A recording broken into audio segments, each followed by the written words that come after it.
So this, as you see here, is the world-famous curb that wreaked all the havoc back here at the NASCAR race in August. Now, they said the reason for this was the curb was coming up because it wasn't a permanent curb. It was just for the road course.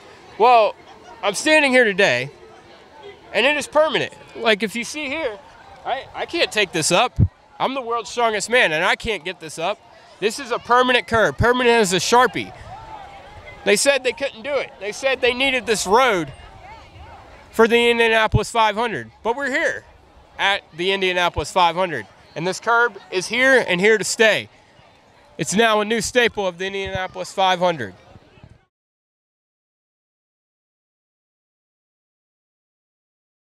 We're here at the Indianapolis Motor Speedway after the, what's it called? Verizon 200, that was what it was called. Got the pagoda in the background. We got the golf course, those geese I scared earlier. And I feel like we did it at Darlington. I have to drink the Indianapolis golf course pond water. So that's what we're gonna do.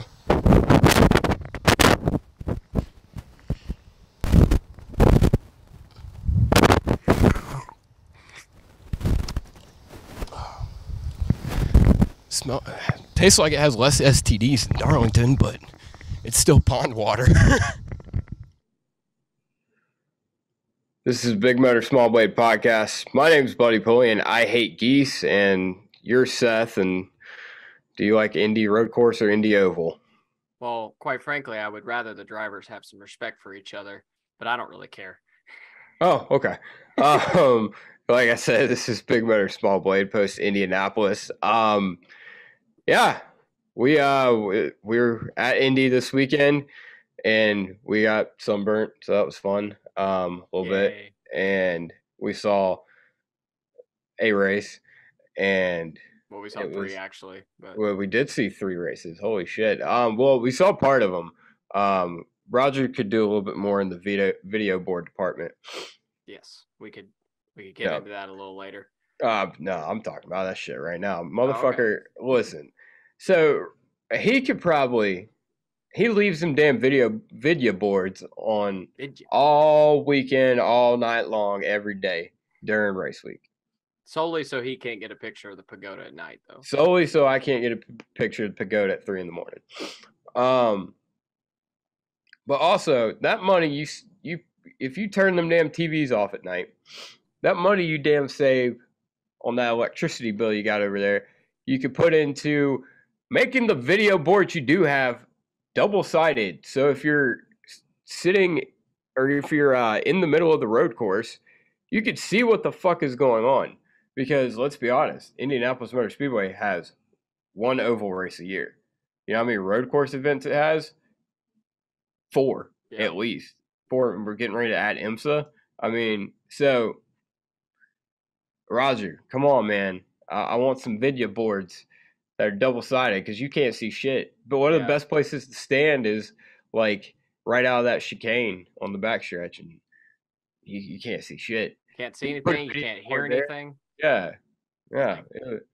You would need one video board and, like, 2 speakers. I thought this was supposed to be a world-class facility. God damn. It is for the most part. Yeah. We figured out the hot spot to sit, though. Down there for the road course, that mound off of turn 2. That shit was certainly really nice. Shit was certainly the hot spot today or yesterday, or whenever we ran the race. I don't know. Yeah. But yeah, there was an Xfinity race that happened. I think. I don't really know. I wasn't really much about it. I believe it was right after an IndyCar race that also.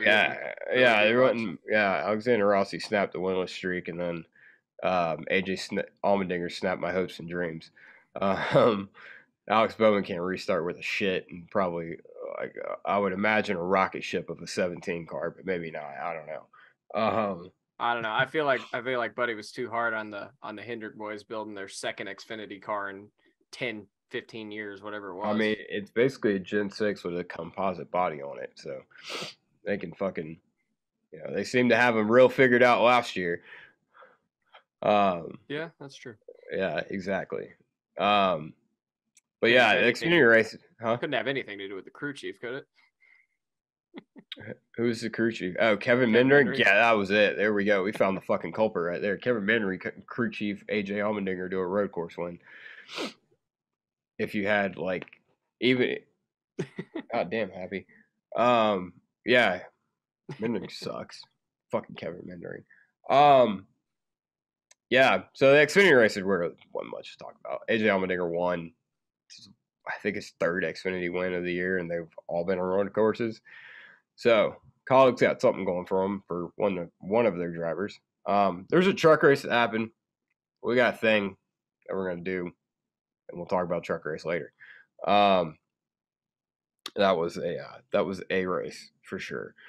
Anything else from Indy? From Saturday? I mean, just our experience at the tracks, my sir. Well, I mean, my experience at Indy is always great. I love going to Indy. There's well, I love bits and pieces about going to Indy. I love the facility. I love watching cars. I don't really care what's going on, but the people are kind of Don't standoffish. Even stop. Don't even talk about that. Yeah, but yeah. Either way, love going to Indy. It's always a good time. Some alcohol required. A lot of alcohol required for you, apparently. Well, it's not required. I just get carried away. You could fool me. God damn. Yeah, no, I mean Indy's fun. Seriously though, where do you stand on this oval versus road course debate? So I'm in the my opinion on the oval was always pretty much that it wasn't very good for NASCAR. Groundbreaking opinion.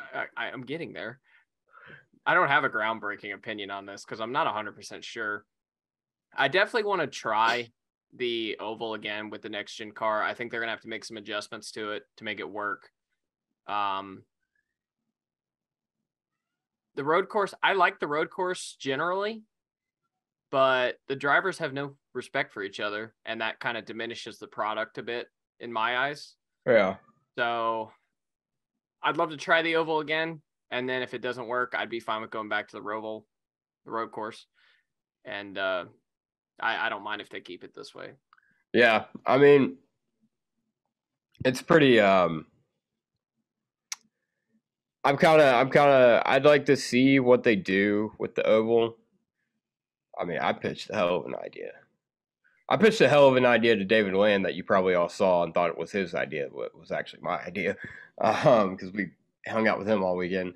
A double header at Indy. I pitched something a little bit different, but then that led to a conversation that got us to a double header of road course in oval.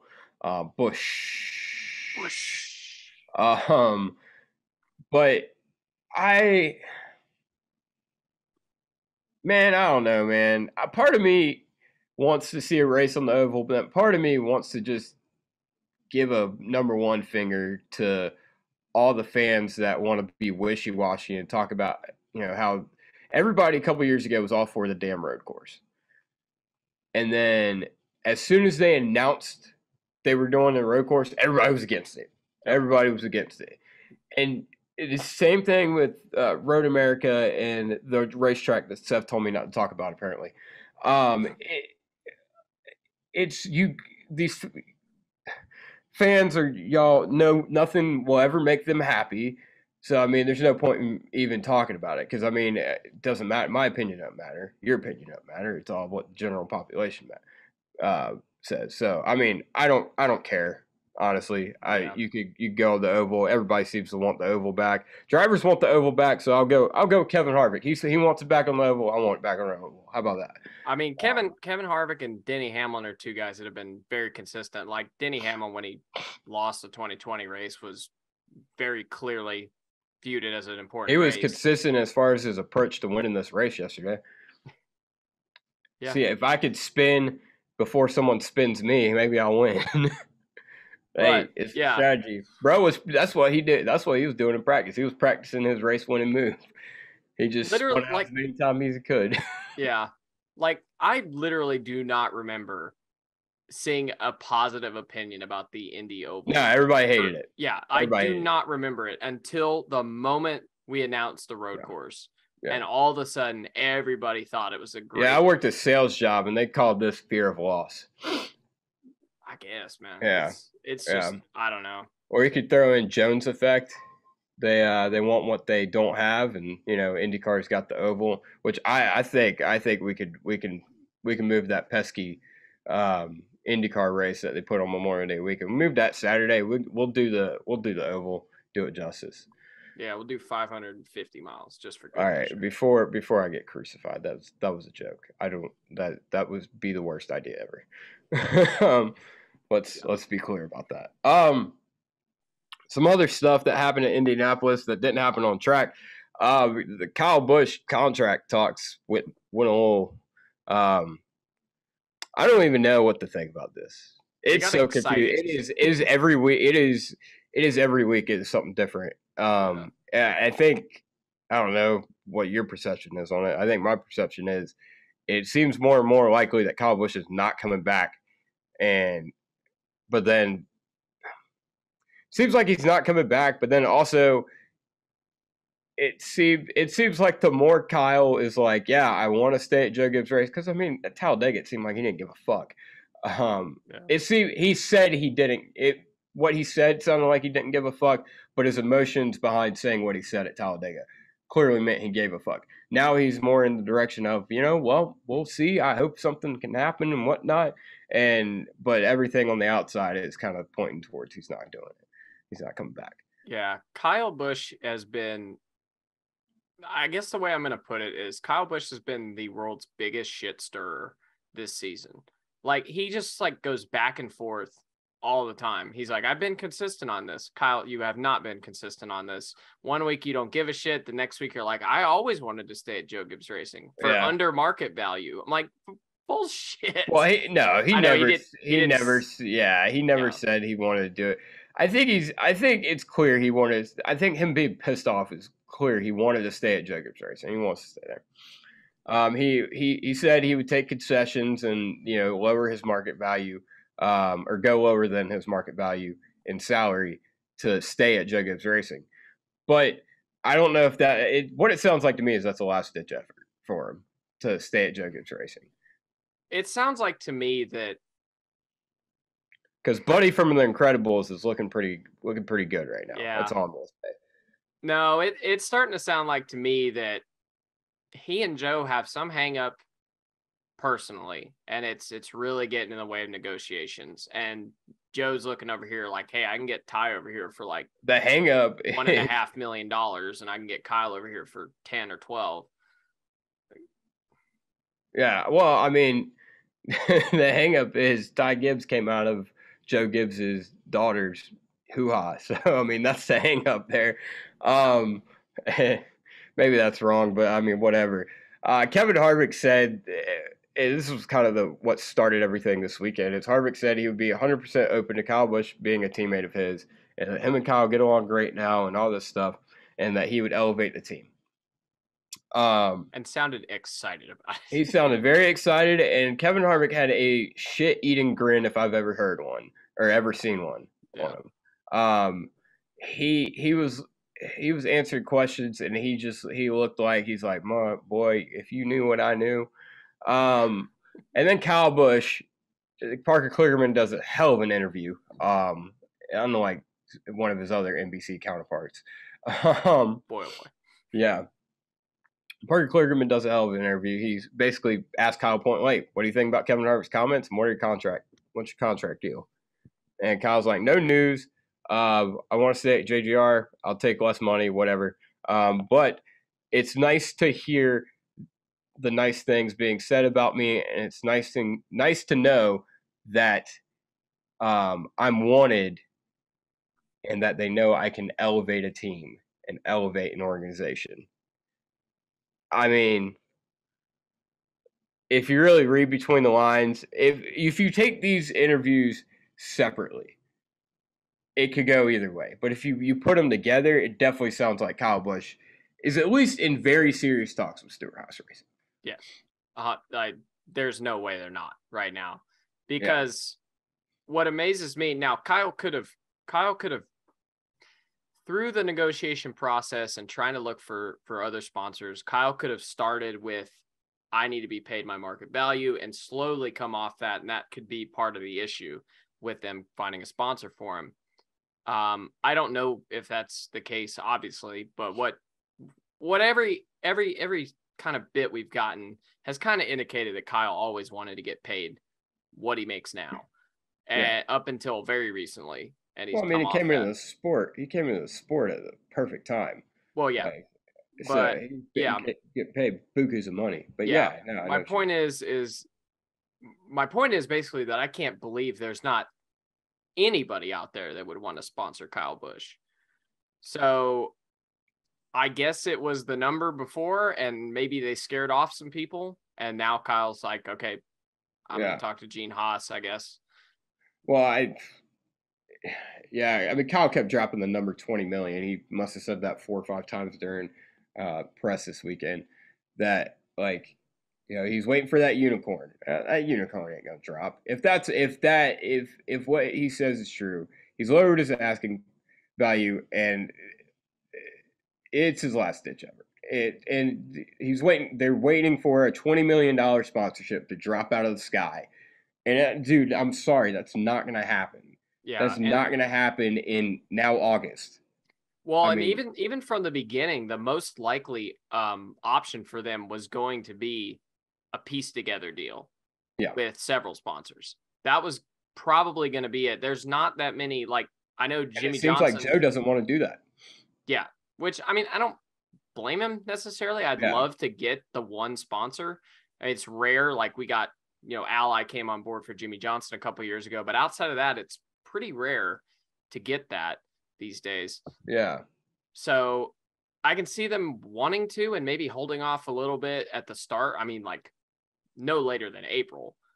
Yeah, but exactly. Yeah, it seems like they've gone about this the wrong way from the beginning on both sides, maybe.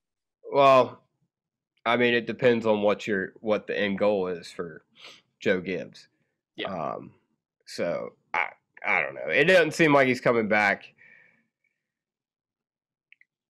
I guess we'll hear about it in the coming weeks. This shit changes every week.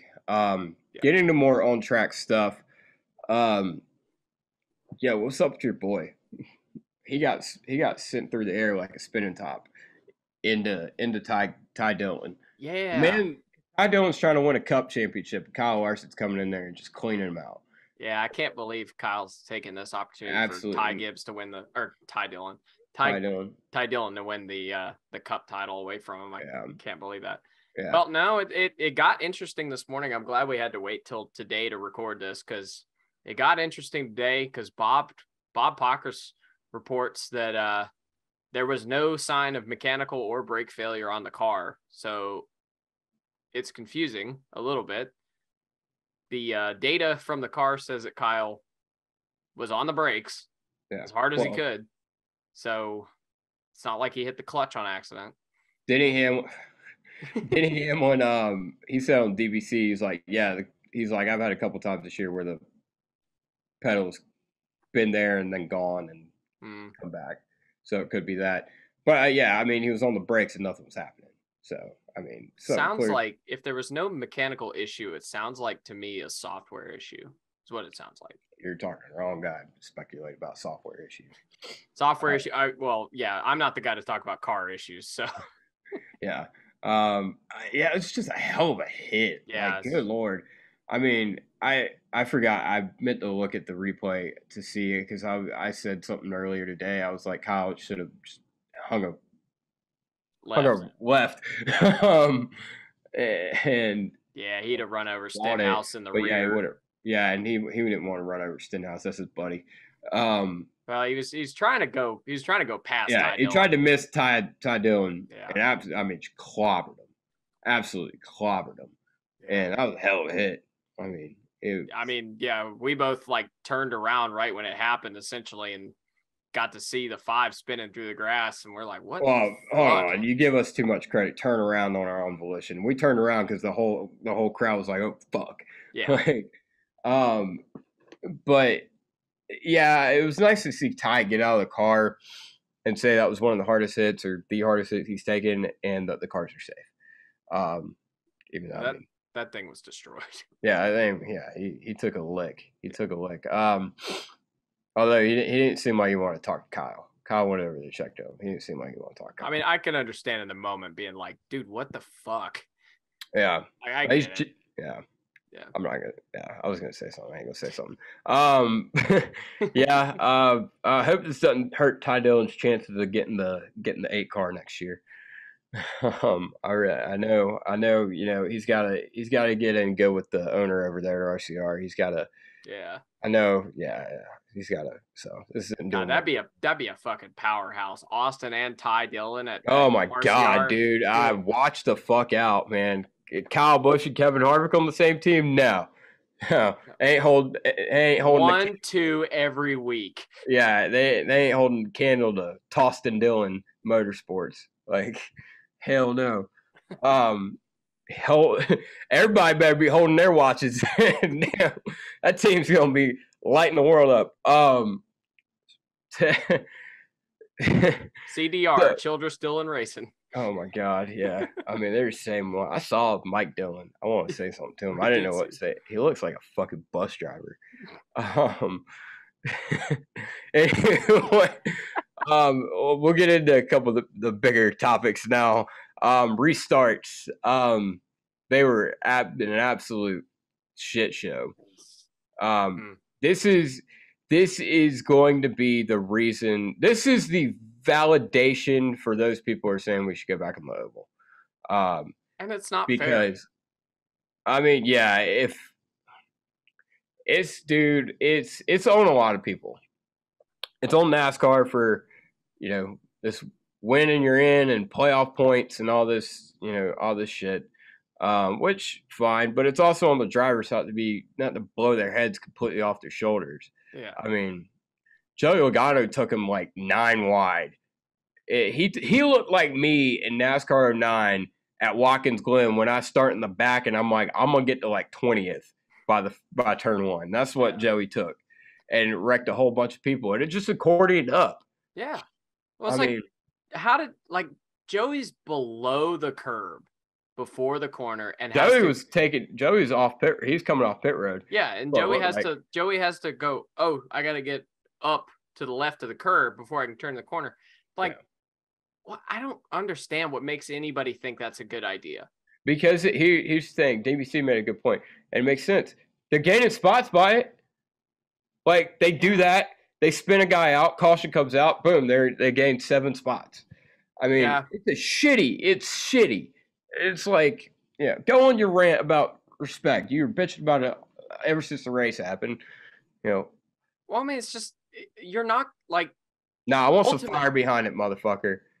You're pissed off yesterday. I want to hear it. I was pissed off, but I was drunk yesterday too. So. Nah, you were pissed off this morning too. Come on. Was I? Yeah, let me hear it. I don't like. We have to hear about how this road course experiment has failed in NASCAR and it's stupid and we should go back to all these ovals and get rid of all these road courses because we crash too much. Well, fucking hell. If the drivers didn't think I'm going to come from 25th and end up in 7th, Austin Dillon and Ross Chastain, like, that's something completely different. It is, but still, I felt like calling them out. Yeah. If we didn't feel like we could go from 25th to 7th on every fucking restart, or like not even feel like, because like, oh, I can see 7th place. It's just, I'm entitled to go as deep in the corner as I want and lean on everybody. It's an entitlement issue. It's like, it's hit or be hit. Well, yeah, but it comes from never fearing getting repercussions for it. Because you're not, unless you cut the track, you are not going to get in trouble for it. You are incentivized. You're not de-incentivized. I think that's the word, to not drive like an asshole. Yeah. Essentially, you are incentivized in every way to drive like an asshole. And I feel like, and I know we don't really want ball and strike calls in NASCAR, but I feel like if we did introduce a little bit of that, it would probably only take one race. You'd see several guys get sent to the back or made to do a pass through or whatever. Yeah. And it'd be like, okay, I can't drive like a twat anymore. And I'm going to have to censor that. And I shouldn't have said that. But like, no, I mean, you're completely right. Ultimately, that's the thing. It's tough to have ball and strike calls because back in the day, guys didn't exploit the system like they do now. And if there was a rough driving call, one, there wasn't social media to light everybody up, but they could make those ball and strike calls a lot easier. Now with social media and everything, and the drivers are always going to exploit the system. It just makes it harder for NASCAR, which sucks because they should just be king big dicks and be able to call their races. But yeah, and it's a shame too because you can't tell me these aren't some of the best road racers in the world. They've proven it on multiple occasions. There's a reason There's a reason Daniel Kvyat and Lawrence Hesselberg are in Hesselberg Motorsports, or Hesseman are in Hesselberg Motorsports cars, because they're not. Yeah, they might be good at road courses. They ain't shit compared to these guys anymore. I mean, we're seeing Jimmy Johnson getting his ass whooped right now, but he's making progress. And Jimmy was never that great of a road racer. But I feel like I don't know. I mean, these are great road racers, and they're making themselves look like assholes. Like it's for nothing too. Right, Daniel Suarez should have manhandled Ryan Blaney after that race. I mean, I know that's his buddy and all, but damn. I mean, because Ryan Blaney blew his head off his damn shoulders, spun Daniel Suarez out, which I'll give him that. He didn't know what happened, whatever. But then he goes on today, and today or yesterday after the race, after plenty of time for him to see a replay, and he doubles down on that, and it's like, dude, the situation. I get it. You're frustrated because you got to win a race. Not if Tyler Reddick keeps winning everything. I mean, yeah. But I know you got to win a race, bro, but damn. I mean, you can't double down on that. You got to know, it came from we saw 2 or 3 instances where a guy bombed it in there, and guess what? It accordions forward. Suarez got hit from behind, spun Ryan Blaney. And Dale Jarrett's about the dumbest motherfucker. He needs to get his head out from between Buffy's legs and, watch the damn race. Because, I mean, he made an ass of himself on Twitter. And shout out to my boy Daniel for calling him out for it. But yeah, it's a damn shame. It sucks. I mean, solutions for this, I think I'm pissed off because DBC said it first. But we said it last night. The first thing I thought about when all this shit happened was we need to go to single file restarts. Yep. 100%. On road courses. 100%. Road courses and maybe even super speedways. I don't know. Yeah. You made a good point with that. You said it would cut down on the wrecks at super speedways on restarts, everybody. But especially like green, white checkers. Yeah. Green, white checkers for sure. Maybe not any other time, but yeah. But yeah, I think single file restarts, because then you're going in there 2, 3 wide instead of 9 wide. Yeah. And you gotta, it'll cut down on the fat that gets to think that they're the meat. Exactly. Yeah, exactly. It's a lot less enticing to bomb it in there to go from 23rd to basically 19th than it is to go from 23rd to 8th or something. Yeah.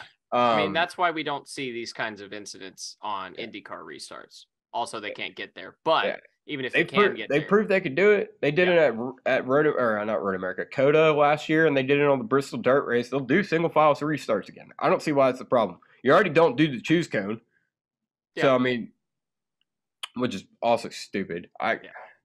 So, if you're not going to do the choose cone, guess what? Do single file restarts. I mean, it's going to cut down. It's going to save everybody a lot of money and a lot of heartache, and we don't have bullshit like this. Yeah, it made us look fucking stupid. Yeah. The most, like you said, the most we'll get, is going to be maybe 3 wide. We can make 3 wide work. We can't make 5 wide work. Yeah. I mean, because here we did make 3 wide work several times. Yeah. And here's another thing about the Indy road course. It's it's caught a lot of flack because it's had 2 shit show races. Well, last year that was on Indianapolis Motor Speedway. Why the hell y'all thought not a temporary curb was going to work for a stop. I have for an entire weekend. I don't understand that to save my life. Yeah. Again, I guess Roger's trying to save money. You don't want to put double video boards, and now he's probably breaking the bank having to put that concrete curb in there. That's what you put in the intro, that video from Indy when I went and saw the curb. There we go. But yeah, if we had that debacle last year, and now this year the drivers are making us look like assholes. So I mean, it sucks because I feel like this could be a good track, good race. Well, it's like, and everybody, and I heard last night when I think it was E-Step's video. We have no problem at natural terrain road courses, and then we go to these rovals and we have this problem. Well, quite frankly, we don't. He's full of shit. Yeah, exactly. We didn't have this problem at the Daytona road course, which should be on the schedule, by the way. We don't have this problem at the Charlotte Roval. No, we don't. I mean, admittedly, that's because the run up to turn one is probably just too short, but it is longer than it is any other time in the race. Doesn't matter. Restart. Yeah, you can still get a jump. You can still get a jump, but we don't go 8 wide. You know, what did we say last night? We don't have this problem at Sonoma, and we don't have this problem at Watkins Glen. Why? Because they've been there a lot of times. Exactly. And they're not 90-degree corners into the first turn. That is part of it. Watkins Glen's not a 90-degree. It's not a 90-degree corner. It's literally called the 90, my guy. It's literally not a 90-degree corner, though. Okay, what degree? What degrees is it? I don't know exactly what it is, but it's not 90. What is it? I want to hear a roundabout. I don't know what it is. I want to hear. Yeah, you're full of shit. It's 90. It's basically like 90 degrees. It's like 80. Oh my god. Okay, that's not 90. Are you gonna tell me that 90 equals 80? It's a hard fucking L-shaped, like right turn. Like you're okay. So the point. A different point. Don't light his ass up for that. Like, god damn, that's stupid. It's not exactly 90, so it's fine. Oh, shut the fuck up. I'm that's in jest. Okay, come on. Jesus I'm Christ. taking the piss a little. Come on. How long have you known me? I take the piss all the time. No reason. But yeah. Anyway, also. Yeah, it's still stupid to this day. Fair enough. I don't care. I don't remember what my point was now. Yeah, exactly. We've been there. We've been to Watkins Glen. We've been to Sonoma, and it's not a problem there. I mean, I don't know. It's just it all comes back down to respect. Yeah, exactly. Guys don't. And it's funny because the guys, it seems like the drivers, for the most part, are all pretty cool with each other. For the most part. Obviously, everybody hates Ross, but outside of that, they seem pretty cool. They get on the racetrack and they're like, "Yeah, I will wreck all of you." Yeah, that's how racing works. No, I mean, not really. I like you, David, Kyle, Joe. I love Joe to death. I mean, but I'll put your asses in the pond. I'll put myself in the pond. I was about to say, you put yourself in the pond. Yeah, I did put myself in the pond. At Newcastle, yeah, but I mean, that's just. I don't know. It is a lack of respect, but it's not. Yeah, I don't know. Joey Logano was egregious. I'll put it that way. Joey Logano was a fucking idiot. I mean, that's fair. Plain and simple. And was that the one where Chase got wrecked? I'll be honest, I don't remember, but I think it was. I'm pretty sure that was the wreck where Chase got wrecked. So y'all go hate Joey Logano. Lay off Harvick. God damn. Harvick didn't do anything. Apparently, he clobbered Alex Bowman, which Alex got sent into Harvick. I thought. No, that was the first round. Apparently, Kevin came back and retaliated. Which I mean, Harvick had he had a hit list. Apparently, he said, "Give me." They said about 5 guys caused you to spin out in that corner. Kevin's like, "Give me out all 5 of them. I'll show them." And then he finished Alex off and finished himself off with it though. So omit the guy in the middle. The guy in the middle probably is the only one that didn't do anything wrong. Yeah, supposedly he took out Alex. I choose to not believe that happened, but I don't know. I do, because Kevin was frustrated, and honestly, I don't blame him. It didn't really. He was having a good day. It didn't make really Alex's day that much worse. And now Alex went to the garage. He was out after that. Sure, you didn't just give up. It didn't look like he had that much damage. Hey, Maybe I'm wrong. I don't know. Probably broke a toe link. I mean, okay, fine. Broke a toe link, like break a twig, man.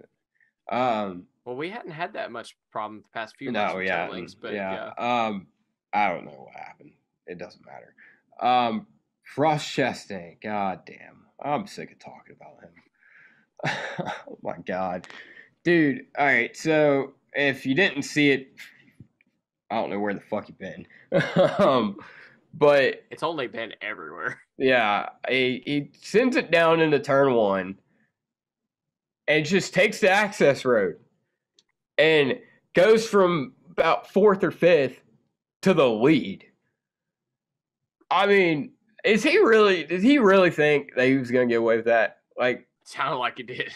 I mean, God bless America. I mean, to his credit, I'll start out with this. To his credit, no one had gotten penalized for that all race long. Yeah, no one had gained anything. No one had gained anything from it. Exactly. Yeah. Exactly.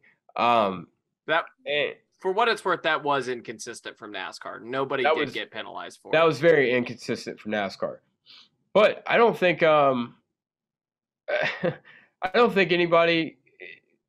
nobody thought of it like that. I don't want to think.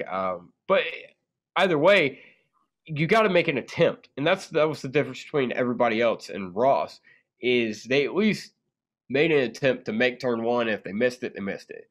Ross made 0 attempt to make turn 1. He literally, they're all braking for the corner. He started to. Yeah, he started to brake. He braked for the corner and then realized, oh shit, they're like 9 wide.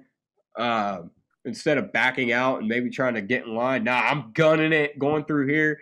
And he comes out the lead with Tyler Reddick right there next to him. And then he makes a hell of a run through the chicane. I'll give Ross that. God bless, the man was wheeling it through the chicane. But, I mean, god damn, dude. Like, here's the only thing is I can understand the idea because, in theory, he can still win the regular season title. So, literally, if he goes and guns it, goes there, stops, then goes, he probably comes out in, like, 8th or 10th or something. I mean, everybody fucking wrecked, so yeah. Exactly. And Chase Elliott wrecked, so he would have gained a lot of points on Chase Elliott if he did that. But Ross is so damn short-sighted, and I know Chase hadn't actually wrecked yet, but Ross is wrecked yet. Chase had already wrecked. That was the last restart where Ross did. It was the Blaney Flores thing when Chase wrecked anyway. Okay, so yeah, Chase has already wrecked. So you are in a position to gain some points on Chase Elliott. Motherfucker won't thinking that. Exactly. Ross is so short-sighted about just all the time. It's so frustrating to watch Ross Chastain.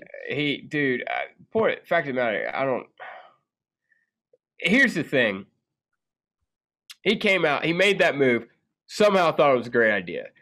Granted, there was a video Bob posted where they said, if you run off through 1, you have to stop. Granted, then nobody did stop. Yeah. And NASCAR never officiated that. But no one exploited it like Ross Chastain did. And so they could still call back to that. I mean, NASCAR's inconsistent. They've never had a problem being inconsistent.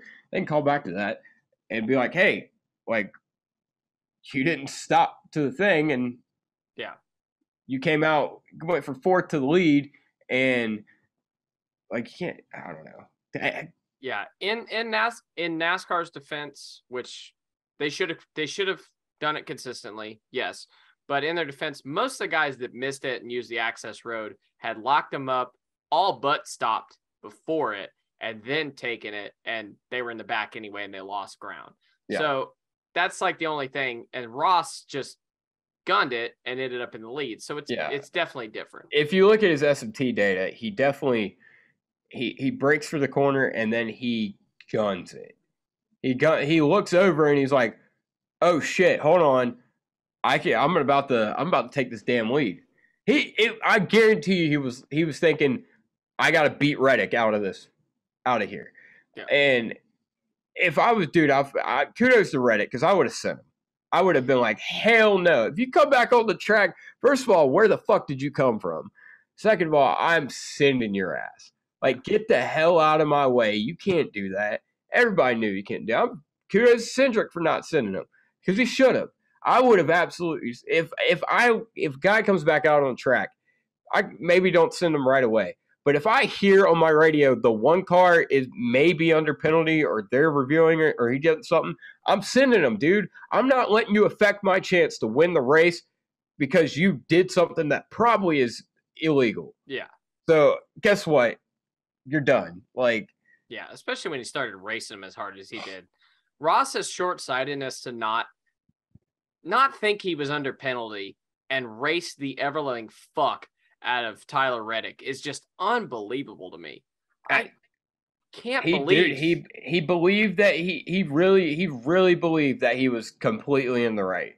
He believed he outsmarted everybody. Ross, here's the thing about Ross. It's just he's always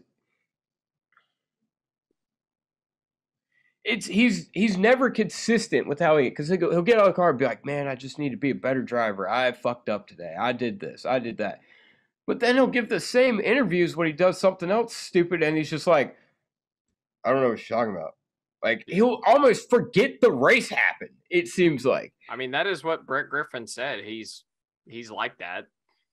I mean, dude, yeah. I don't know. Well, start remembering. Like, as a poor quality to have as a human, but yeah. I mean, he gets out of the car, and Dave Burns gave, first of all, one of the worst interviews I've seen in a long time. Did not ask him any sort of reasonable question. They were all leading. They were all, yeah. It was like, dude, Dave, just say what you, like, you cut the corner. We all saw it. Did you think you could get away with that? Yeah. Like, no. Okay. Was it premeditated? What kind of fucking question? Of course he's going to say no. Like, god damn. Yeah. Be deliberate or don't. Don't fucking pussyfoot around it. Because he just enticed Ross. We've seen him in the media do this, where he's just like Spaceballs, not even on this damn planet. Like, just I don't know what you're talking about. There was a race today. I was in it. Oh wow, that's what he sounds like. Well, Ross is the first intergalactic athlete, so he was probably just excited. Okay. He probably was just excited to get his human suit off. Anyway, talking about like that, we had some international flavor in this race. Yeah. We had Kvyat, motherfucker. He got the full NASCAR experience, man. He did the road course and he tried to do the oval. Yeah. And then, yeah, Hesemans and obviously Daniel. Yeah. But anyway, yeah, Ross is dumb. I want to. Yeah. I guess, are we done talking about Ross? I wasn't done. But yeah, okay. Go ahead. I want to bring up, Daniel Kvyat should not have run a cup race before running an Xfinity race. No, absolutely not. Not qualified at all. Absolutely. No, they're not a chance now. Yeah. I mean, dude didn't make turn one but like 3 times. Respect the man, but damn. Yeah. We need some sort of super license in NASCAR. Yeah. But back to Ross. I don't know, I might be beating a dead horse, but I mean, he's just it's tough not to. It won't get through his damn head. It really doesn't. And I don't. It comes out that they give him the penalty officially, and I don't know how you can defend him. I don't know how he defends himself for that. I mean, it's stupid. Just stupid, man. And Austin Dillon. Here's the thing: Ross may have gotten away with it if it wasn't for Austin Dillon, because Austin Dillon made it 10 times worse. Because Ross just went from like row 3 or row 2 to the lead. Austin Dillon went from like 30th to 5th. Like he learned from Ross, first of all. So he probably went into the Access Road corner harder than Ross did. I mean, at least Dillon really never made an attempt. If you look at it, Dillon just is like, oh hell yeah. He's like, he did it. I'm doing it too, man. Yeah. But yeah, I mean, it's just stupid. It's just Austin Dillon saw Ross do it, and he goes, "Oh, turn 1 is optional? Hell yeah!" I mean, it just I don't. He's like, let me tell y'all about life in the fast lane. Watch this. Yeah, I don't know. If you're Tyler Reddick, I would have been losing my shit. I'd have sent his ass like right away. Yeah, I would have come off the damn curb and Ross spun out like 9 times today. Like, I thought he just twice. Twice, 9. Brad's the one that spun out 9 times. Brad, oh my God, Brad Keselowski spun out. Brad, I don't know what happened. Brad used to be a good road racer. I don't know what happened. He's not anymore. I mean, he used to be a good race car driver. But, that's rough. Hey, yeah, we're being real here. Brad Keselowski's last win was last year. No, I'm kidding. Oh, I mean, I was like, yeah, I mean, his last one was last year. It was Tyler. No, I know, yeah. Tyler Reddick won, despite Ross Chastain's attempt at a Joker lap. And I mean, if they want to implement that, I mean, it'd be interesting. It'd be hilarious. Yeah. Please don't do that. Goddamn. No. Tyler Reddick drove a flawless race. I mean, Absolutely. Good Lord. The man's made RCR equipment look like Trackhouse equipment. But no, I mean, he ran a hell of a race, put a foot wrong. Everybody else was going at him, and he didn't. He didn't make a foot wrong to the last corner, and then he about blew it. He did blow the last corner, yeah. But other than that, he made a hell of a restart, though. Mm-hmm. I mean, because if you look at it, he's got to block 2 or 3 lanes, and he's blocking all of them, and he made it without getting punted. Yeah. Yeah, I don't know. Reddick is. He got that dog in him. Reddick got that dog in him. Yeah. He put his name in the book of road again. But yeah, I mean, Reddick's just he's proven why he was so sought after, and why 2311 jumped on getting him in the seat, because I mean, he's gonna be a superstar. He already is a superstar, and I'd like to see him win on an oval. But I mean, he's proven that he can run with them. Yeah. But I think that could be more with the more RCR thing. Yeah. Just they're able to build good road race cars, and Tyler can make up for the lack of car if that's the case. Yeah. So, but man, he's something. No lack of nothing this race. So. No, he was lights out. He was the class of the field, qualified on pole. Class of the field all race long, and he did it. Second race course win of the year for him. Second in a row. Second in a row. Yeah, we're going to Watkins Glen. Maybe you can go 3 for 3. I know I'm picking him. I mean, for Watkins Glen. Yes. You better hope he wins. Well, I'm not picking him for Michigan. Oh yeah, that's right. You could. Fuck yeah, you can do that. You should. I forgot. Yeah, Chase Elliott did me a lot of favors this week. It still worked out for Chase, despite running like 8th all day. He's found a way to be in a chance to win the race. I was like, yeah.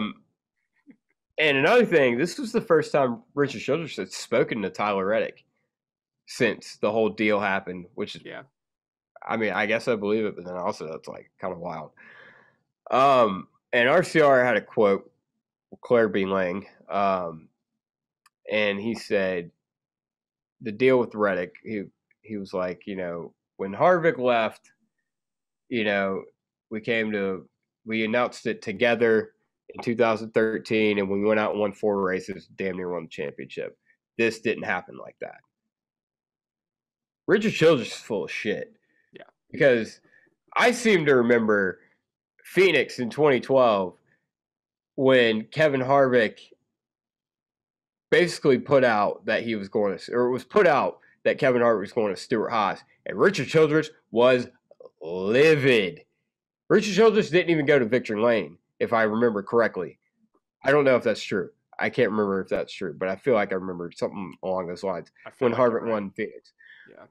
Because he was so mad. So he's full of shit because, I mean, this is exactly the Kevin Harvick situation all over again, essentially. And he's really got to look at it. Like, dude, the only time Harvick ran worth the fuck was when he was in a contract year with Richard Childress. Until 10, he ran good 10, 11, and then fell off in 12, and it was contract year, and Harvick said no.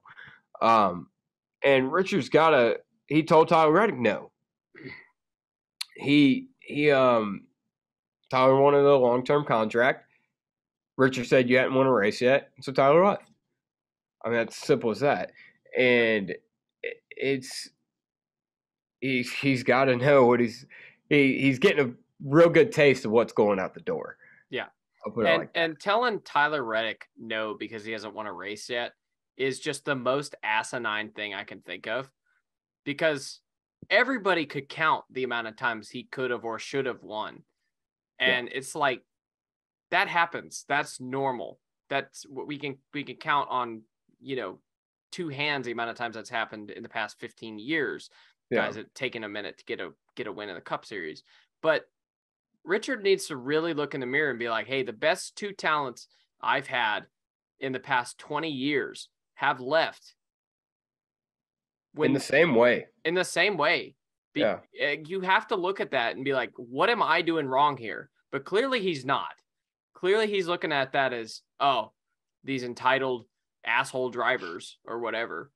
It's like, well, dude, and you need to look in the mirror. It's proof that Richard doesn't recognize talent. Maybe he recognizes talent, but he doesn't capitalize on that, and he doesn't see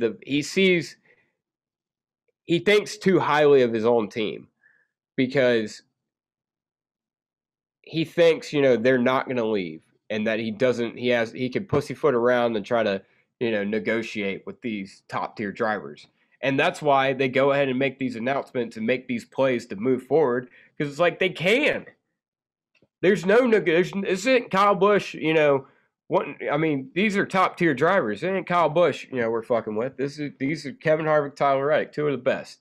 But no, all joking aside, it's serious, because Harvick and Reddick both a year plus in advance announced they're going to another team from RCR, and it's because they can, because they're that sought after, and that's something Richard's just got. Because there's how many more franchise drivers is Richard Childress going to have? Realistically, let's be honest. I don't know. They hired Austin Hill for the Cup race this weekend. You think he's the franchise driver? Oh yeah. Yeah. You think he? Okay. Yeah. Yeah, exactly.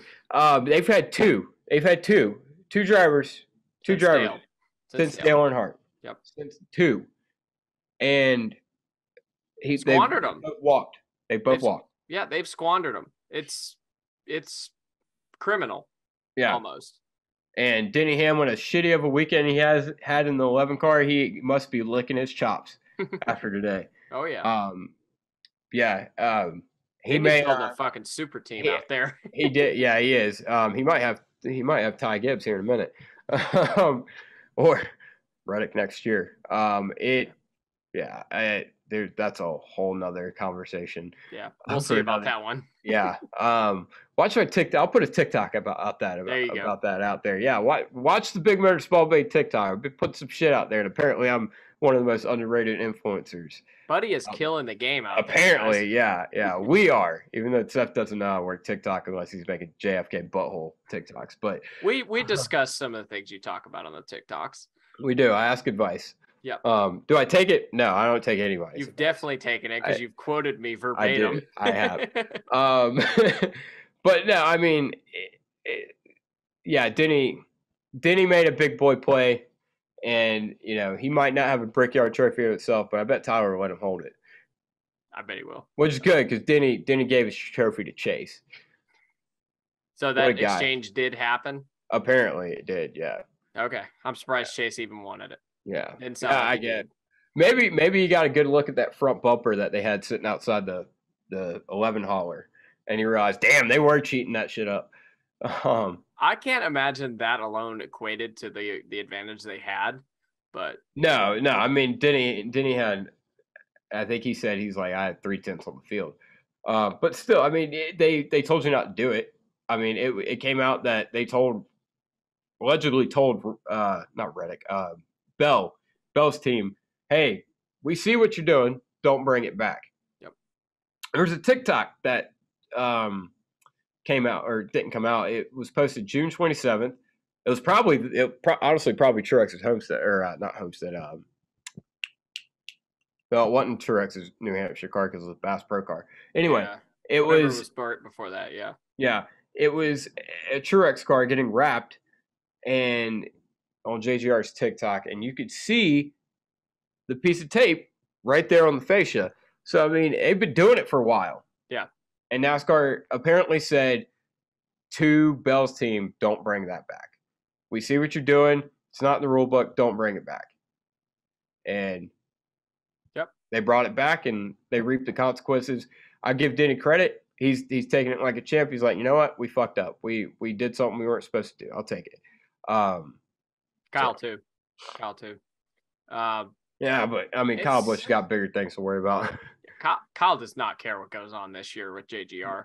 No, clearly, it's still so dumb to me that they brought it back the week after. Yeah, I don't quite understand that one. I don't know. But speaking of 2311 though, Ty Gibbs, what, 2 starts now? 16th and 17th. I give the boy credit. Yeah, no.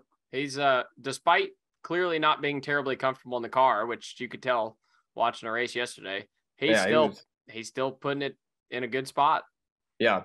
He's gonna be, and Denny said something on DBC.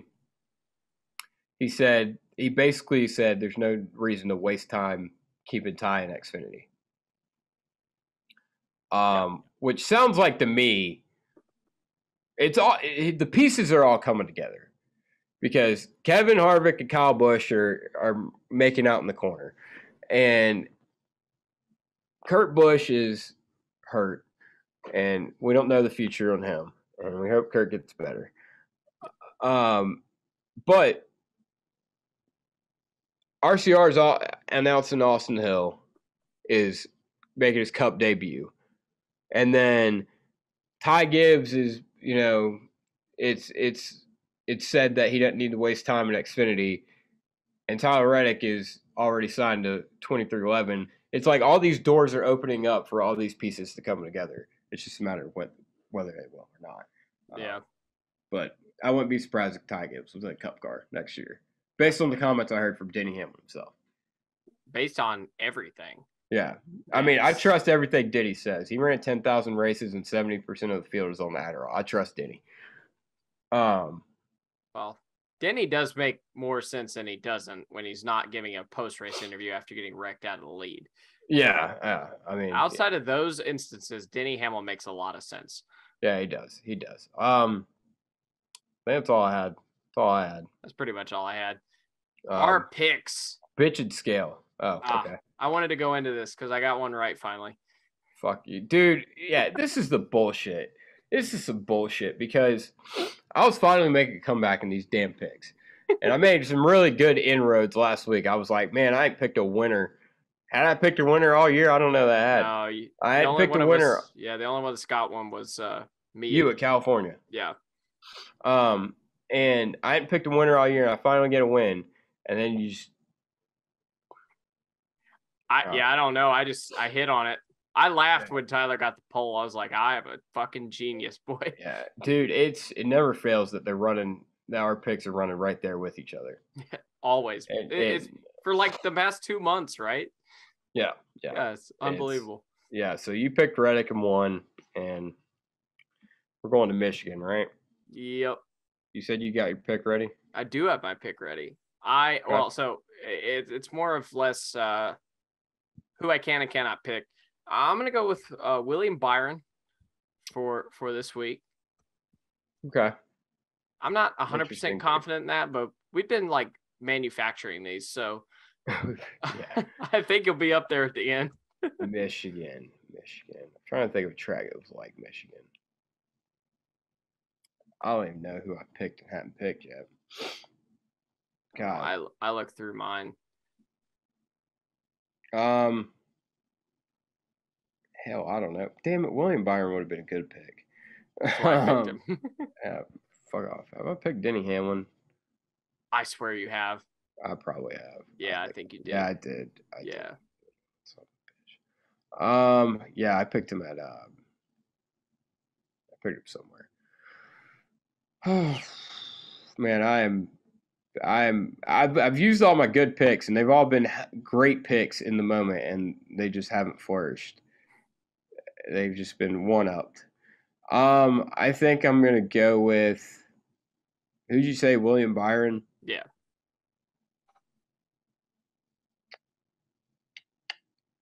Go Ryan Blaney. Okay.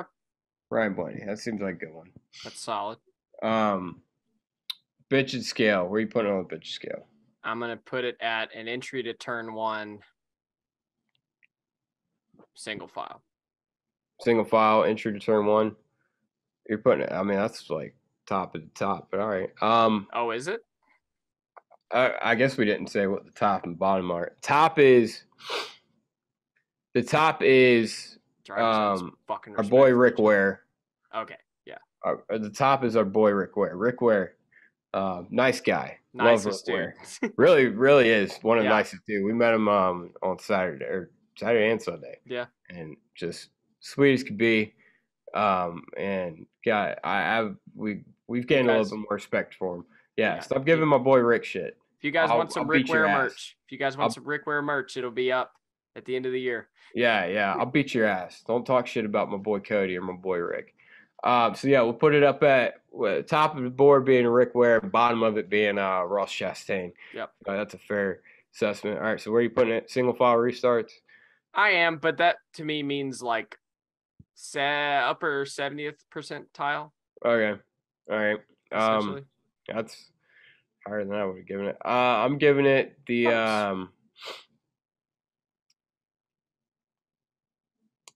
I'm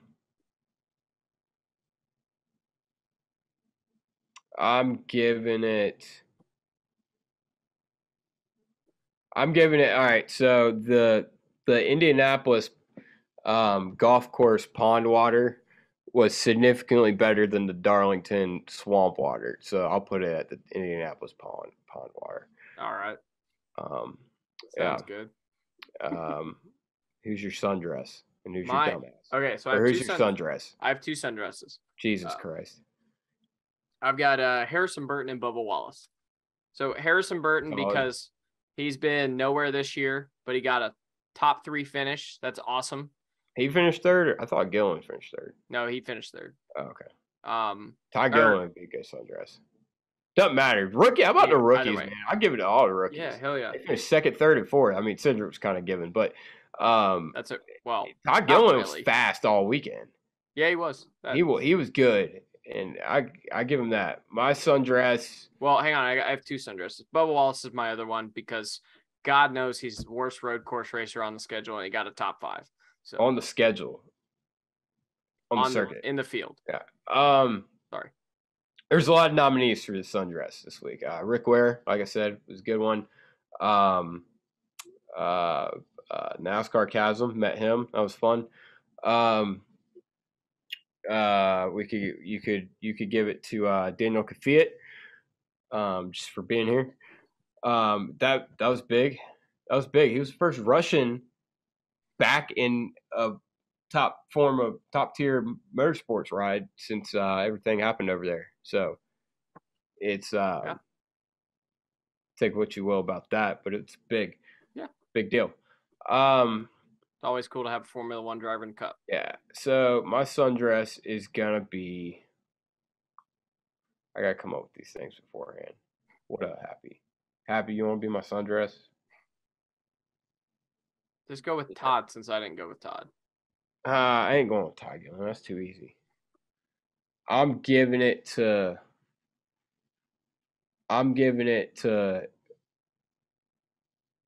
Yeah, I'll give it to Todd. Yeah, I'll give it to Todd. Todd deserved it. Who's your dumbass? All right, I've got 3. God damn it. None of them are NASCAR. That's shocking. I know. None of them are NASCAR. Joey Logano for taking it 12 wide underneath the curb. That's a good one. Ross Chastain, obviously. Yeah. And Austin Dillon, obviously. Okay. Those are all good. I'll try to think of one different than that because I want to be different. My dumbass is gonna be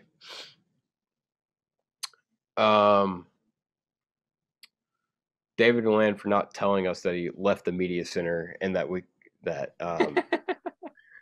that You went to go get food. he went to go get food and didn't invite us, even though we were staying at his fucking house. And we didn't have a key to get in. So, David Land, congratulations. You're Big Motor Small Blade Stone Master of the Week. All right. But we love you and thank you for your hospitality. Yeah, that's it, right? That's all we got to do. That's all I got. Oh, thank God. I'm over this. Yeah. Where are we going next week? Michigan? Michigan. Thank God we're not running a super speedway package. Thank God. Yeah, that's it. That's all I gotta say. I don't even feel like I can't even throw my microphone down. I'm just gonna. All right. This is the Big Motor Small Blade podcast. That's Buddy's fan. I'm Seth Dolby, and we will see y'all next week. That is awkward.